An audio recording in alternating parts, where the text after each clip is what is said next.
नमस्कार, स्वागत है सभी अनंत पथ के मित्रों का आज के नए अनंत श्री पॉडकास्ट में।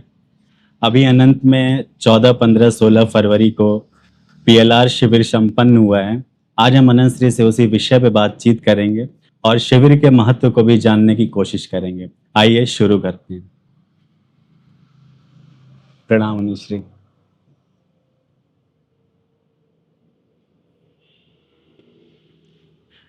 अनंत श्री, बहुत समय से जो पीएलआर जैसा विषय था आपने उसको बंद किया हुआ था और अचानक पहले कर रहे थे, बीच में आपने बंद कर दिया था और बहुत समय बाद फिर आपने पीएलआर पे सोचा शिविर के लिए। तो ऐसा क्या हुआ कि आपने फिर सोचा कि उसको शुरू करते हैं? मतलब क्या स्पष्ट करना था?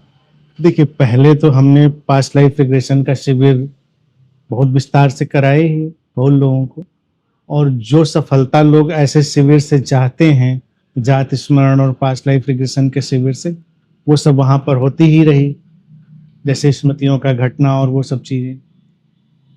वो सब तो एक खेल था जो चल रहा था। फिर मैंने स्पष्टता भी लोगों को बीच में बहुत सारी की कि पास्ट लाइफ जैसा कुछ नहीं होता है, रिग्रेशन होता है। रिग्रेशन तो सम्मोहन पर आधारित विधि है, तो रिग्रेशन है, लेकिन पिछला जन्म नहीं है। तो बहुत सारे लोग इसमें कंफ्यूज हो गए, बहुत सारे लोग व्यथित हो गए, बहुत सारे लोग चोटिल हो गए।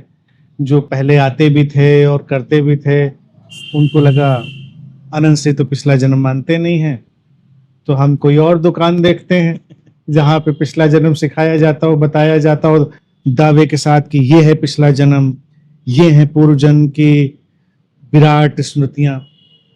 तो मैंने सोचा कि इस खेल को मित्रों के लिए स्पष्ट कर दिया जाए, उनको वो विधियाँ पद्धतियाँ सिखाई जाएं कि इन पद्धतियों से सम्मोहन के हम जाते हैं उनमें, और इस तरह से स्मृतियाँ आती हैं स्मृतियाँ, लेकिन उनका कोई मूल्य नहीं है, क्योंकि वो हमारे ही मन के तहखाने से उठकर आती हैं, किसी पूर्व जन्म से नहीं आती। तो ये दिखाना और सिखाना एक उद्देश्य था। लेकिन अनंत श्री इस बार काफी रोचक भी रहा। जो मित्र बहुत दूर दूर से पीएलआर सोच के आए थे और शिविर में ही जैसे आपने बोला कि कौन कौन पीएलआर को देखते हुए आया था। ये बहुत रोचक था। ये बहुत रोचक था जब हमने कहा कि कितने मित्र पीएलआर की वजह से आए हैं, तो इतने समूह में से बस 3 लोगों ने हाथ उठाए जो पहली बार आए थे, नए नए लोग थे, पुराने लोग मैच्योर हो चुके हैं। और ये बड़ी प्रसन्नता का विषय भी था कि लोग अब हमारी देशना को आत्मसात करने लगे हैं, अब वो खिलवाड़ में फंसते नहीं हैं। तो ये देखकर मुझे बड़ी हार्दिक प्रसन्नता भी हुई कि लोग सचमुच में परिपक्व हो रहे हैं। हाँ, मतलब लोग आप मतलब लोगों को लगा था कि कुछ बहुत सारी चीजें स्पष्ट होंगी, लेकिन इतने कम मित्रों ने हाथ उठाया, लगा कि पहले से स्पष्ट हो चुकी हैं। हाँ, वो बस आपसे एक संग साथ के लिए ही आ रहे हैं। हाँ, मैंने इसीलिए कहा उनको मजाक में कि पीएलआर चीएलआर, उनको हम कोई भी नाम दे दें, वो उनको बस आना है, साथ में बैठना है। और देखा जाए हायर लेवल या हाईएस्ट लेवल ऑफ जो सत्संग है, वो यही है कि गुरु के साथ शांति से उसके सानिध्य में, उसकी प्रेजेंस में बैठे, और कुछ नहीं। करना धरना क्या है? कुछ करना या कुछ करके मिलना तो थोड़ा सतही मन की कुलबुलाहट है। तो इसलिए वो लोग तैयार थे। बल्कि मैंने तो इस बार ये भी सोचा था कि अगर ये 3 नए बच्चे ना होते जो आए, तो मैंने सोचा था इस बार मित्रों को गुरजेफ स्टाइल में डील करेंगे। जब वो आएंगे तब उनको बता देंगे कोई पीएलआर नहीं है, हम लोग कुछ और करने जा रहे हैं। हालांकि उससे भी उन पे कोई फर्क नहीं पड़ना था, ये मैच्योर ग्रुप था, इस पे उस पे भी कोई फर्क नहीं पड़ना था। अच्छा नहीं, सिर्फ हर बार जैसे शिविर का आप विषय बदलते हैं, लेकिन कोर चीज क्या है? आपके साथ बैठना ही तो है। तो वो जो नाम आप बदलते हैं, जो विषय देते हैं, उसका क्या महत्व होता है? कोर चीज तो देखिए, सचमुच में मेरे साथ बैठना ही है। अब लोग कहेंगे कि आपके साथ बैठना क्यों जरूरी है?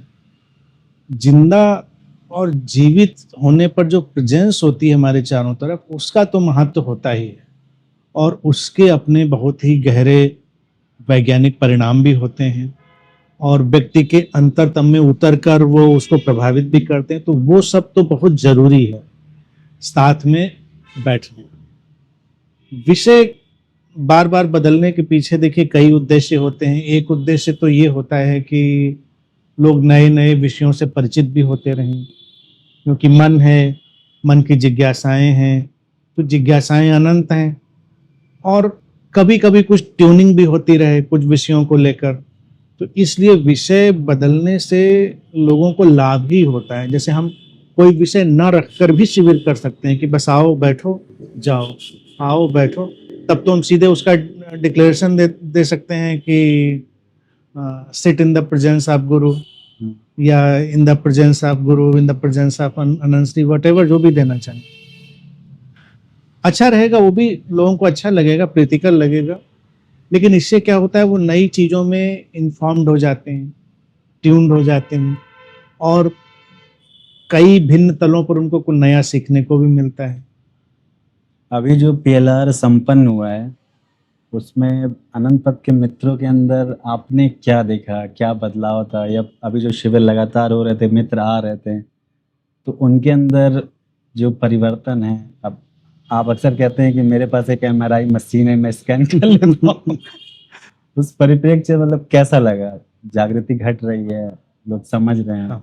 जागृति घट रही है, अनंत पथ के मित्र जागृति के मार्ग पर बहुत अच्छे से बढ़ रहे हैं और ये गुरु और चेले का जो ट्रैप है, इससे बाहर होकर वो एक जागृत व्यक्ति की तरह से विकसित हो रहे हैं। ये बहुत साफ साफ दिखाई दे रहा है। अब होता क्या है कि कई लोगों के अंदर भावना होती है कुछ सीखना है और फिर गुरु ट्रैप में उलझ जाना है।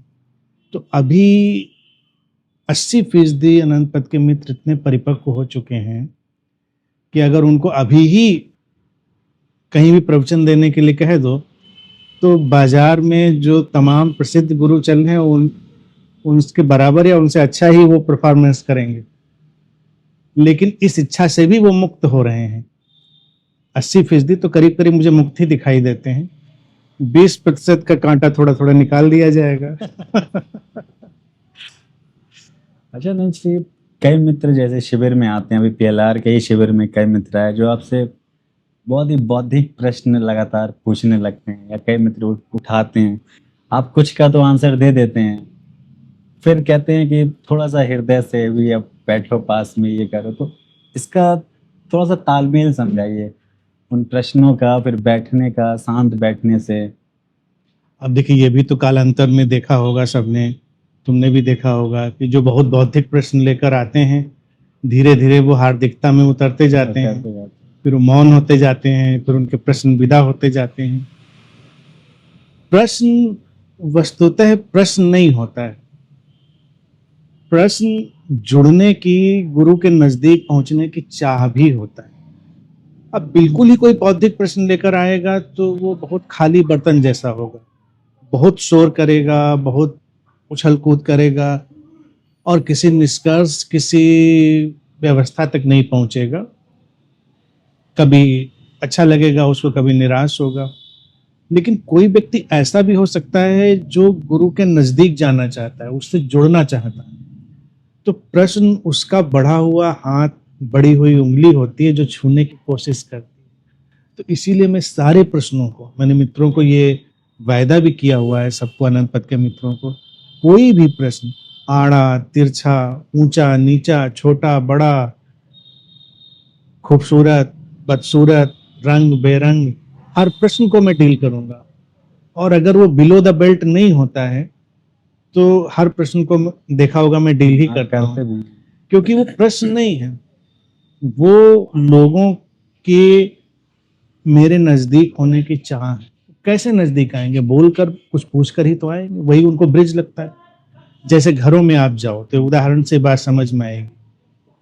कोई गृहिणी है घर में, उस खाने पे बुलाया गया, आप खाने पे पहुंचे, वो यूं तो खामोश है, बोल नहीं रही है, शायद शर्मिलापन है, बोलने की उतनी क्षमता नहीं है, लेकिन जब खाने की टेबल लगती है तो उसकी वाचालता वहां पर दिखाई देती है। ये लीजिए जरा, ये और ले लीजिए, ये ले लीजिए।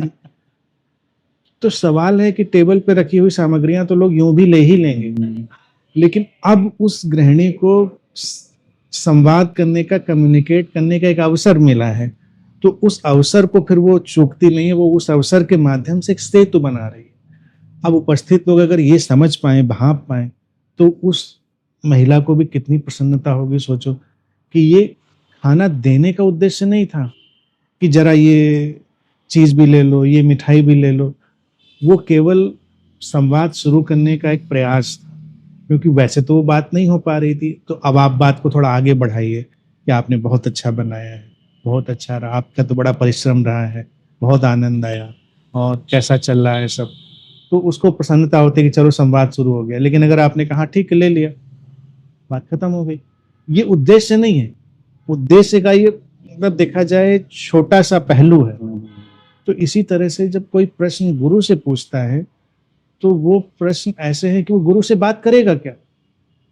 ऐसे तो गुरु के पास बात करने के लिए उसके पास कुछ है नहीं, गपशप तो करेगा नहीं, तो फिर वो बैठकर कोई बौद्धिक प्रश्न निकाल कर लाएगा कि गुरु जी, तुरीय अवस्था में कौन सा तीर लगता है। तो हमको फिर उसको वहीं से टेक करना पड़ता है। तो और जितना वो ज्यादा नजदीक आना चाहता है, उतना भारी भरकम प्रश्न लेकर आता है। ये होता है इस बार। लेकिन श्री वाकई में ऐसा देखने को मिला कि मतलब जो वहाँ पे इंटेंसिटी थी वो काफ़ी ज़्यादा थी, और जो लोग नए लोग आए थे वो भी बहुत ज़्यादा मतलब बातचीत करने के इच्छुक नहीं थे, बस आपके साथ बैठने के ही इच्छुक थे। प्यार से लोग बैठ रहे थे, सुन रहे थे आपको, आप जो ध्यान करा रहे थे उसका आनंद भी ले रहे थे वो लोग। नदी बह निकली है, अनंत पद की नदी तो देखिए अब बहुत तेजी से बह निकली है। तो जो उस प्रवाह में पड़ेगा वो बहने लगेगा। कुछ लोग किनारे बैठने की कोशिश करेंगे, लेकिन ज्यादा देर किनारे नहीं बैठ पाएंगे, वो भी बहने लगेंगे। तो ये तो होता ही है। अब जैसे कोई यहाँ आया, कोई नया भी व्यक्ति आता है, तो ये जो प्रेजेंस का वातावरण है, ये बुद्धा फील्ड का वातावरण है, मैंने जो कहा है वो ऐसा है, धरती पर अनूठा है। ये कहने में मुझे कोई संकोच नहीं है कि मैं हेजिटेशन से कहूँ नहीं है, अनूठा है। ये ऐसा पॉजिटिव वायरस है कि एक बार अंदर चला गया तो जीवन पर्यंत काम करता है, फिर वो निकलता नहीं वायरस, वो म्यूटेशन करने लगता है अंदर गया, और वो उसको रह रहकर फिर अनंत की, अनंत श्री की याद आती है। वो विरोध में भी चला जाए, वो घनघोर विरोध में भी चला जाए, लेकिन विरोध के पीछे भी छाया वही होगी जो उसको रूपांतरित कर रही होगी। तो हालत ये होती है कि या तो व्यक्ति यहाँ आने से पहले रुक जाए, आया तो इन्फेक्ट होगा। तो इसके लिए एक बड़ा अच्छा शेर मुझे याद आता है कि रोक सको तो बारिश की पहली बूंदों को रोको, कच्ची मिट्टी तो महकेगी, मिट्टी की है मजबूरी। शानदार। आप जो अनुश्री लाइव भी लेते हैं, तो लाइव में और जो अलाइव जो शिविर होता है उसमें मूलभूत अंतर क्या है? बहुत अंतर है, शरीरों का जिंदा होने का अंतर है। डिजिटल प्रेजेंस में हम लोग काफी हद तक नजदीक हैं। आज की टेक्नोलॉजी के लिहाज से देखा जाए तो बहुत सुविधा है, लेकिन क्या ऐसे आंखों में आंखें डाल के जो फीलिंग होती है वो डिजिटल दिखती हुई आंख में डालकर फीलिंग होती नहीं होती है। जो ऐसे हम छू सकते हैं, ऐसे हम एक दूसरे को महसूस कर सकते हैं, वो सब डिजिटल में तो नहीं होता है ना। तो जमीन आसमान का अंतर है। ये जरूर है कि अतीत में जो मनुष्य था उसके पास तो ये सुविधा भी नहीं थी। तो आज का मनुष्य बहुत सौभाग्यशाली है, कम से कम एक सेगमेंट तो वो देख लेता है लाइव में, कम से कम टाइम की सिमिलरिटी मिल जाती है कि सिमिलर टाइम में हम लोग बैठे हुए हैं। तो लाइव में क्या होता है ना कि वो जो सेम टाइम की फीलिंग है वो आ जाती है कि उसी टाइम पर हम सब साथ में बैठे हुए हैं। तो वो जो संघ की, कम्युनियन की फीलिंग है वो आती है। ये करीब करीब वैसी ही फीलिंग से मिलता है जैसे पुराने समय में प्रेमी होते थे, तो वो कहते थे रात के 9 बजे तुम भी चांद को देखना, रात के 9 बजे हम भी चांद को देखेंगे। तो हम एक जोड़ अनुभव करेंगे।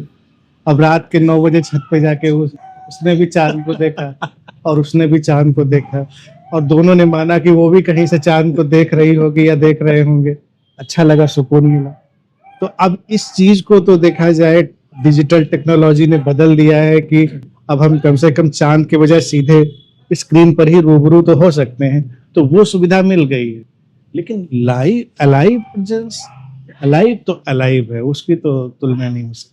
लेकिन इसलिए मेरा पर्सनल अनुभव भी है कि मित्रों को जरूर आना चाहिए यहाँ पे, क्योंकि कई मेंबर्स लाइव में भी जुड़े हैं, वो डिजिटल प्रेजेंस का अनुभव लेते हैं, लेकिन मेरा जो व्यक्तिगत अनुभव है कि उनको आना जरूर चाहिए, क्योंकि यहाँ पे जो ट्रांसफॉर्मेशन है आपके संग साथ का, वो कहीं मिल नहीं सकता है। आना चाहिए, एक बार तो देख जाना चाहिए। मेरा भी मित्रों से कहना है, दुनिया भर में मारे मारे घूमते हो, एक बार घूम जाओ, देख जाओ। और डिजिटल में ही संतुष्ट रहने वाला व्यक्ति कदाचित आलसी भी है, कि उसको लगता है कि चलो ठीक है, डिजिटल में तो मेहनत भी नहीं है, आप अपने मेहनत तो ज़्यादा मेरी है डिजिटल में, पूरे सेटअप में बैठना और फिर उस तरह से संवाद करना, वो तो व्यक्ति अपना लेटे हुए बैठे हुए कैसे भी देख सकता है डिजिटल में। तो आने से क्या है, जो भावना का संसर्ग उसको मिलेगा वो कल्पना नहीं कर सकता, वो उसकी कल्पना नहीं कर सकता। तो इसलिए आना उचित है। बस आने में हमेशा मैं यही कहता हूँ कि आनंद का आमंत्रण है, और किसी को हम लोग खींच कर तो बुलाते नहीं। ये पहले ही था वो वाला हमारा जो वाक्य है कि nobody is invited but everybody is welcome. प्रत्येक व्यक्ति का स्वागत है, लेकिन ये जब नोबडी इज इनवाइटेड कहा जाता है तो उसका मतलब होता है एवरीबडी इज इनवाइटेड। वो अनंत की पुकार है, अदृश्य पुकार है। हमको कोई आश्रम चलाने के लिए, मिशन चलाने के लिए, शिष्य इकट्ठा करने के लिए थोड़े बुलाना है कि भैया आओ आओ भीड़ बढ़ाओ। या आने वाले को कभी हम कहते हैं अगली बार आना तो अपने साथ 2 सीकर और लेके आना, या कम से कम अपने साथ 1 सीकर और लाना। बात को बढ़ाना है, ज्ञान को फैलाना है, तो जाके 4 आदमियों को ये ज्ञान की घुट्टी और पिलाओ और अगली बार उनको लेकर आओ। ऐसा तो अनंत में हम कहते नहीं, हम कहते आना हो आओ, ना आना हो मत आओ। लेकिन श्री एक चीज मैंने देखी है, और कई मित्रों से जब बात भी होता है तो लोग आपके प्रेजेंस से खींचते तो हैं, इतनी दूर दूर से लोग आ जाते हैं, खिंचाव तो एक होता ही है। खिंचाव रहेगा, क्यों नहीं रहेगा? This body mind is rare, rarest of the rare. एक प्रश्न और है अनुश्री की, अक्सर कई मित्र जो आ नहीं पाते हैं, तो आपने जैसे आप एक शब्द बोलते हैं कि अस्तित्व नहीं चाहा होगा तो हम नहीं आएंगे, लेकिन मान लीजिए अगर हम कोशिश किए आने की, तो कहाँ वो बोलना चाहिए कि अस्तित्व नहीं चाहा होगा तो हम नहीं आ पाएंगे? जब हमने भरसक प्रयास कर लिया, जब हमने भरसक प्रयास कर लिए हों और हमारे सारे प्रयास असफल हो गए। मान लीजिए उदाहरण के लिए हमने टिकट करा ली हो, हम चल चुके हों, अब बस खराब हो जाए, टैक्सी खराब हो जाए, प्लेन छूट जाए, और फिर भी हम टिकट कराने की कोशिश करें कि दोबारा फिर ट्राई कर लेते हैं, फिर भी ना हो, तो कह सकते हैं कि अस्तित्व इस बार नहीं चाहता था आना, क्योंकि प्रयास सारे हुए। लेकिन कोई ऐसा सोचे कि अस्तित्व कोई काया में रूप में घर की बेल बजा के टिकट पकड़ा जाएगा तो आ जाना, और सोचे अस्तित्व ने तो सहयोग किया नहीं, कोई हमें टिकट देने तो आया नहीं, तो ऐसे अस्तित्व सहयोग नहीं करता है। अस्तित्व सहयोग एक्टिव पार्टिसिपेशन में करता है।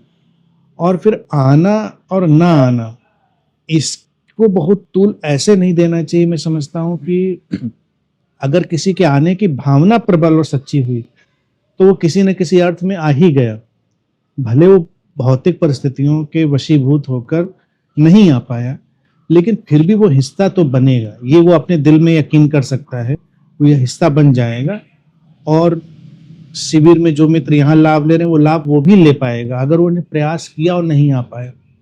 लेकिन जो प्रयास ही नहीं करेगा उसके लिए क्या कह सकते हैं, उसके लिए अस्तित्व की बात अभी लागू नहीं होगी। फिर यहाँ पर दूसरा प्रश्न लोग लेकर आएंगे, लोग कहेंगे आप तो कहते हैं कि हम करता है नहीं, सब अस्तित्व करता है, सब होता है, आना होगा तो हो जाएगा, आना होगा तो घट जाएगा। हाँ, आना होगा तो घट जाएगा। अब लेकिन अस्तित्व ने उसके बीच में एक विंडो दी है जहां पर हमारे प्रयास भी अस्तित्व ही घटाएगा, लेकिन घटाएगा। अब जैसे ये ग्रीन टी का प्याला रखा है, अस्तित्व ने सब रख दिया, उसमें टी भी भर दी, तो अब हम क्या करेंगे कि अस्तित्व अदृश्य हाथों से इसको उठाकर हमारे होठों तक भी लाए? हाथ भी दिए हैं, इच्छा भी दी है, प्याला भी दिया है, पदार्थ भी दिया है, और वो सारा मैकेनिज्म दिया है कि होठों तक आप ले जा सकते हैं, तो वो सब अस्तित्व ही तो कर रहा है, हम थोड़े कुछ कर रहे हैं। यहाँ पर भी कोई अटक जाएगा तो इसका मतलब ये उसकी अपनी भावना की ही कमी है। यानी कि अगर हम यहाँ पर इसको नहीं पीना चाहते तो अभी हम ऐसे उठा के रख सकते हैं, कौन रोकता है? और हम कहें देखो अस्तित्व मेरे होठों तक नहीं लाया, लेकिन अस्तित्व मेरे होठों तक नहीं लाया का तात्पर्य है कि मेरी इच्छा ही नहीं थी इतनी होठों तक आए। होठों तक लाने की इच्छा थी तो मुझे पता ही नहीं चलेगा कब प्याला उठा, कब मेरे होठों तक आया। देशना में जैसे अनुश्री सीजन 1, सीजन 2, सीजन 3 तक जैसे हम लोग पहुंच रहे हैं, वैसे शिविर में भी अब एक माहौल दिख रहा है कि जिसको आप सीजन 3 कहते हैं उसका। सीजन 3 देखिए डीप साइलेंस है। इसको कई लोगों ने मजाक में लिया कि सीजन 1, 2, 3 तो ऐसे आते ही जाएंगे वेब सीरीज की जैसे 4, 5 नहीं, 3 ही फाइनल है। 2 सारे जो स्टार और एसेंस को समेटे हुए, 3 तो साइलेंस है, मौन। 3 में जो 2 में प्रवेश किया गहराई से वो 3 में तो आ ही जाएगा। 2, 3 समानांतर चलेंगे। ऐसा कभी वक्त नहीं होगा जब 2 बिल्कुल एंड और 3 ही होगा। 2 और 3 समानांतर चलेंगे। इनके बीच में बस जैसे रेल पे की 2 पटरियां होती हैं, तो 2 पटरियों की तरह से 2 और 3 चलेंगे और उनके ऊपर अनंत की रेल चलेगी। अभी जो अप्रैल में शिविर होने वाला है 4, 5, 6, इसका आपने जो नाम दिया है the secret of inner power, विचार, ऊर्जा, सजगता, उस पे अगर आप कुछ कहें तो। हाँ, ये बहुत बहुत कमाल का शिविर होने वाला है और बहुत ही अद्भुत शिविर होने वाला है। और ये वाला तो चूकना ही नहीं चाहिए लोगों को, क्योंकि इसकी डिजायर लोगों को बहुत है, ख्वाहिश बहुत है और समझ बहुत कम है। ये एक हमारी काफी पहले की बोली हुई एक सीरीज है, आंतरिक शक्ति के रहस्य। उसी को हमने ध्यान शिविर में वर्कशॉप में कन्वर्ट कर दिया है। विचार, ऊर्जा, सजगता, आंतरिक ऊर्जा, इनर एनर्जी। बहुत पहले एक बुक आई थी द सीक्रेट, तो बहुत पॉपुलर हुई थी, लेकिन जितनी पॉपुलर हुई उतनी ही क्रिटिसिज्म का भी शिकार हुई कि लोग थोड़ा अंधविश्वास में पड़ गए।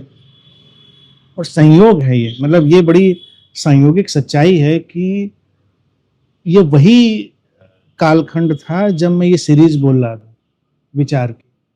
तो जब मैं विचार की सीरीज के 3रे या 4थे डिस्कोर्स पर था, तो एक मित्र मेरे आते थे, उन्होंने कहा मुझसे कि एक पुस्तक आई है बाजार में, क्या आपने देखी है? मैंने कहा नहीं। तो उन्होंने कहा अच्छा, मुझे लगा कि आपने उससे इंस्पायर होके ये बात रखी है। मैंने कहा कौन सी पुस्तक है, लेकर आए? वो आए, दी हमको। तो मैंने देखा अच्छा, पुस्तक अच्छी लिखी थी, लेकिन मित्रों ने कहा कि जो आपने बताया वो विचार को लेकर बहुत डीप है, वो उस पुस्तक में उतना कवर ही नहीं किया, क्योंकि पुस्तक को उन्होंने जन सामान्य को बेचने लायक बनाने की कोशिश करनी शुरू कर दी, तो उससे वो थोड़ा मामला गड्ढमट हो जाता है। बाकी बहुत अच्छी थी किताब। अब सीक्रेट से law of manifestation, law of attraction, ये सब शब्दावलियां लोगों के सामने आ गई। विचार की ताकत, बुद्धा भी देखिए हमेशा कहते थे कि तुम वही हो जो तुम्हारे विचार है, तुम्हारे विचारों ने ही तुम्हें बनाया है। लेकिन विचार है क्या? विचार कहाँ से आता है, कैसे आता है, क्या कोई विचार मेरा है, नहीं है? विचार की शक्ति को हम कैसे रियलाइज करें, कैसे विचार की शक्ति के साथ आगे बढ़े, ये सब हम लोग सीखेंगे उसमें। फिर इनर एनर्जी, क्योंकि चीजें बनेंगी 3 प्लेटफॉर्म से। जैसे सीक्रेट जैसे किताब जैसी थी तो आधी बात पर रुक जाती है, तो मैं बोल रहा था फुल पैकेज था ये। विचार खोखला है अगर इनर एनर्जी नहीं है। इनर एनर्जी बहुत सारी चीजों पर डेवलप निर्भर करती है, जैसे हमारी प्राण शक्ति है, हमारी संकल्प शक्ति है, हमारे भीतर जो जीवंतता का प्रवाह है, इस पर भी निर्भर करती है इनर एनर्जी। अब इनर एनर्जी भी हो गई, थॉट की क्लैरिटी भी हो गई, फिर भी बात नहीं बनेगी, क्योंकि उसको पीछे बैकअप देने वाली जो सचेतनता है, जो चेतना का एक तरह से प्रकाश है, चेतना के प्रकाश को अगर देखना हो तो हमें सचेतनता में देखना पड़ेगा। इसीलिए हम उसको चेतन होना कहते हैं। जैसे व्यक्ति जीवित है, हाथ उठा, बोला, देखा, चल रहा है, तो हम कहते हैं चैतन्य है। मूर्छित हो जाए तो कहते हैं चेत हो गया। तो अवेयरनेस क्या है? हमारा जीवन का सारा सचेतन कार्य व्यवहार। तो अवेयरनेस उसको कहेंगे, सजगता, सचेतनता। जब अवेयरनेस का प्रकाश भी हमारा निर्धूम हो जाए, बिना किसी धुएं के हो जाए, तो आपके अंदर प्रचंड और अखंड शक्ति जागृत होती है, जो जीवन में असंभव को भी संभव बना सकती। इसीलिए उसको आंतरिक शक्ति मैंने कहा था। तो अब ये सब सीखने का अवसर मित्रों को मिलेगा। ऐसा लग रहा है जैसे ट्रेलर इतना शानदार है तो मूवी कितनी बेहतरीन होने वाली। हाँ, और YouTube पर उसकी सारी सीरीज पुरानी अवेलेबल है, उसको जाकर मित्र होमवर्क के लिए सुने, समझें। यहाँ आएंगे तो उनको सीजन 2 के फ्लेवर में बहुत सारी चीजें मिलेंगी, हालांकि वो सीजन 1 में ही सीजन 2 का फ्लेवर था। तो अवेयरनेस पर उस समय भी हमने तकरीबन 11 डिस्कोर्स किए थे। अवेयरनेस पर एक साथ इतना जो सामग्री है वो कहीं और उतने कंडेंस फॉर्म में उपलब्ध नहीं होगी जितनी अभी भी उपलब्ध है। और निरंतर तो हमने उसमें बहुत सारी चीजें ऐड करी हैं, तो आगे बहुत सारी चीजें ऐड करते चले जाएंगे। तो अगर व्यक्ति को ये इच्छा उठती है कि जीवन सुंदर और सार्थक हो, और सुंदर और सार्थक होना चाहिए, मेडिटेटर को मरा पिटा तो नहीं होना चाहिए, जीवन में धन भी हो और ध्यान भी हो, क्या करें? आंतरिक शक्ति को जगाएं, आंतरिक शक्ति के रहस्य को पहचानें और उसको अपने जीवन में लागू करें। और उसके लिए क्या करें? ये वाली वर्कशॉप करें।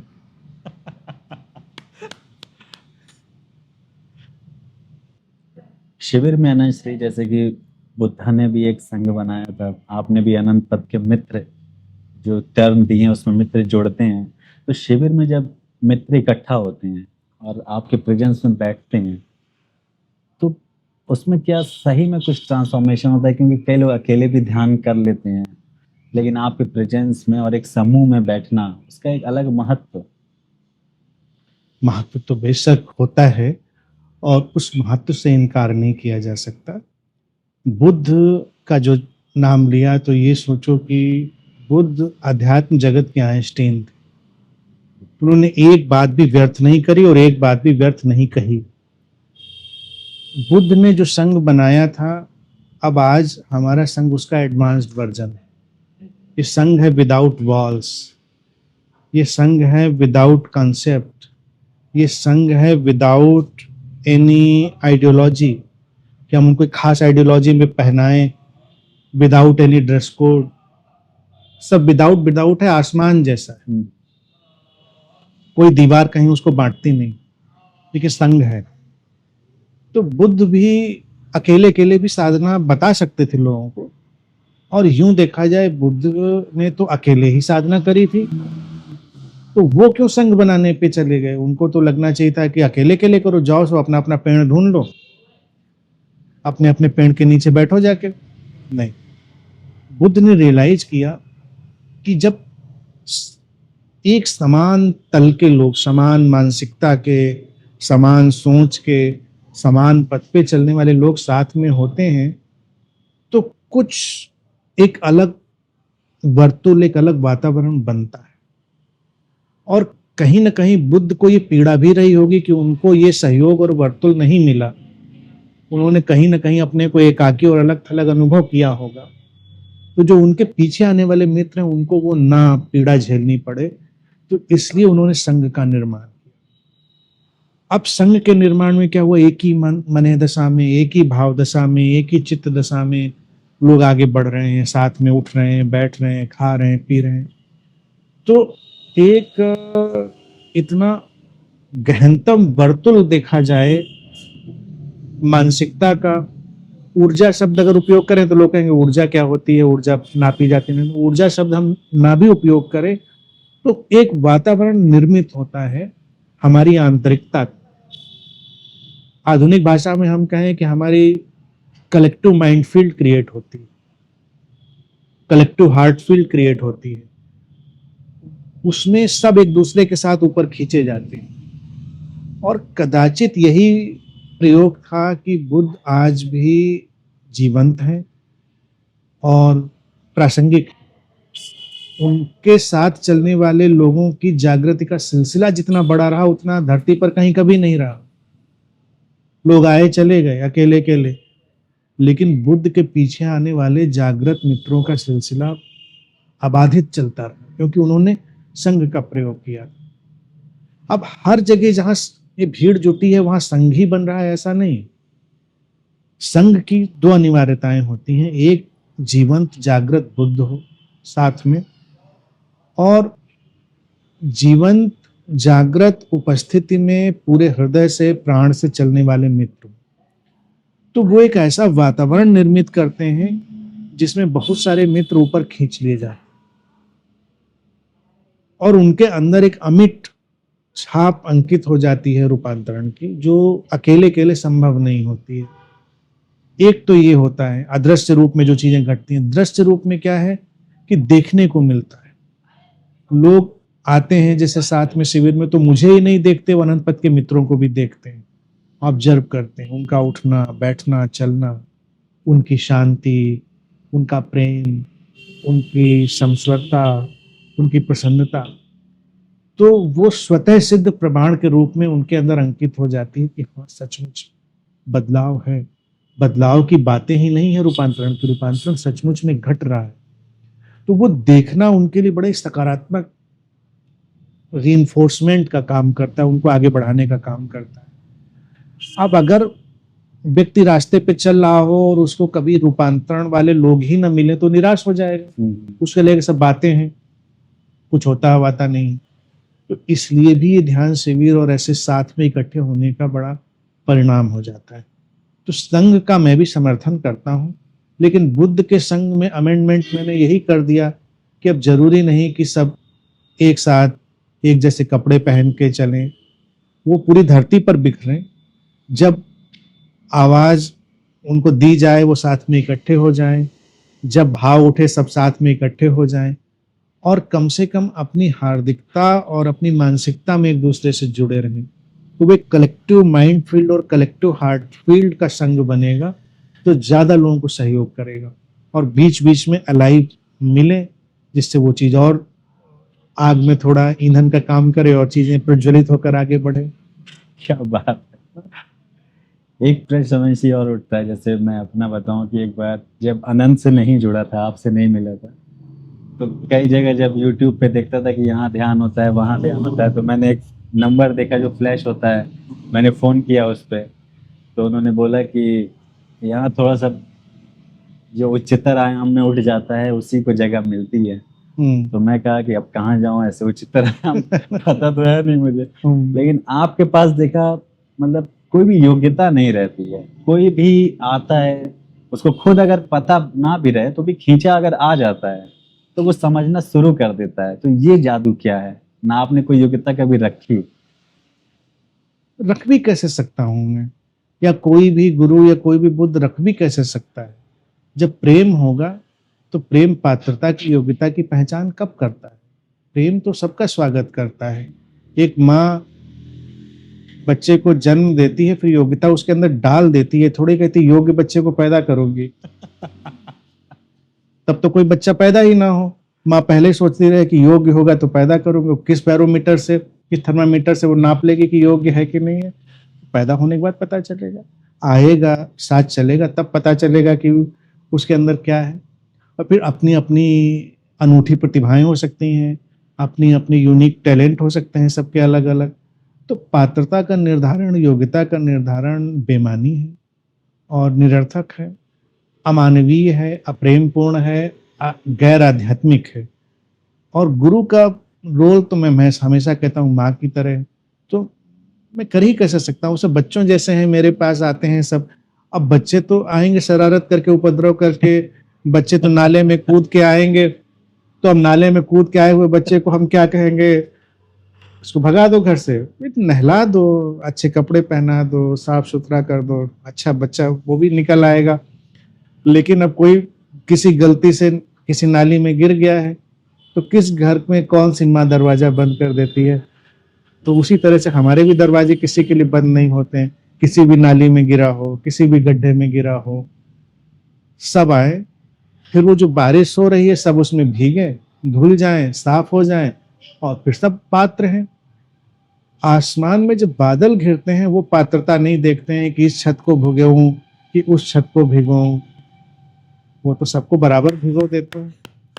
तो अनंत पथ भी ऐसा ही है कि अनंत पथ सबका स्वागत करता है। अनंत पथ में कोई भेद नहीं है, कोई ऊंचा नीचा नहीं, कोई अमीर गरीब नहीं, वो तो देखते ही हो।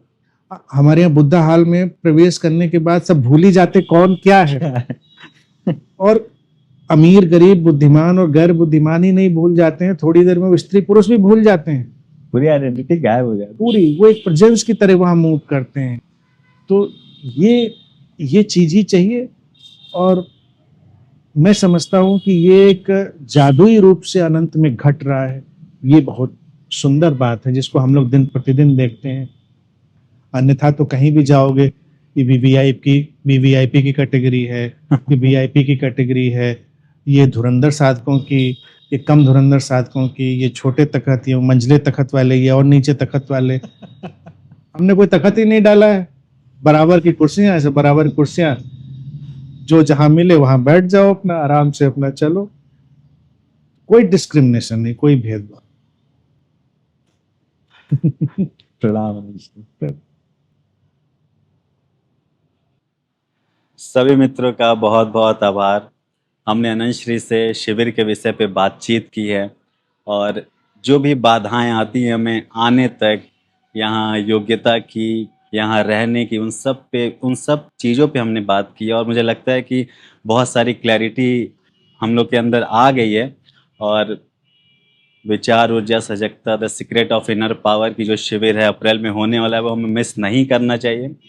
मैं खुद कहूँगा कि सभी मित्रों से ज़रूर ज़रूर आएँ वेबसाइट पे, और आप बोधि माँ को कांटेक्ट कर सकते हैं शिविर के लिए। ज़रूर आएँ।